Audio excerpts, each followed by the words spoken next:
আমরা দেখতে পাচ্ছি আপনাদের পুরো এলাকাটা পানিতে মোটামুটি তলিয়ে গেছে। আপনারা যারা নিজেদের অবস্থানে আছেন, যদি অনিরাপদ বোধ করেন, অবশ্যই আপনারা আপনাদের নিকটস্থ আশ্রয় কেন্দ্রে অতি দ্রুত চলে যান।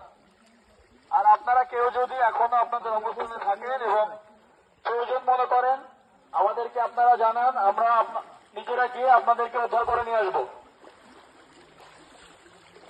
আসসালামু আলাইকুম প্রিয় এলাকাবাসী, আমরা ইতিমধ্যে দেখতে পাচ্ছি আপনাদের পুরো এলাকা বন্যার পানিতে তলিয়ে গেছে। আমরা এসেছি আপনাদেরকে সহযোগিতা করার জন্য। আপনারা এখনো যারা নিজেদের বাসস্থানে আছেন, যদি অনিরাপদ বোধ করেন, আপনারা অতি দ্রুত আপনাদের নিকটস্থ আশ্রয় কেন্দ্রে চলে যান। বর্তমান পরিস্থিতি এমন মনে হচ্ছে পানির যে তীব্রতা এটা বেড়ে যাবে। তো আমরা আশা করছি, আমরা নিজেরা বাড়ি থেকে যেটা বুঝতে পারছি, পানি বেড়ে যাচ্ছে। আমরা হাঁটু পানি থেকে এখন আমরা আমাদের কোমর পর্যন্ত পানি চলে এসছে। তো আপনারা যারা নিজেদের জায়গায় অনিরাপদ বোধ করছেন, আপনারা আপনাদের নিকটস্থ আশ্রয় কেন্দ্রে চলে যান।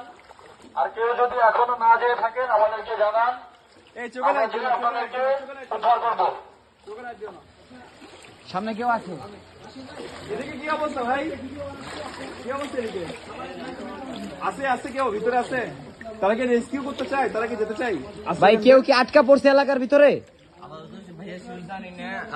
যারা আটকা পড়ছিল তারা চলে গেছে। আপনাদের ফ্যামিলি যারা আছে তারা সবাই গেছে? না আপনাদের গ্রামের খবর আপনারা জানেন কেমন আর কি? না আসলে অনেকজন উঠছে, 1000 প্লাস মানুষ উঠছে।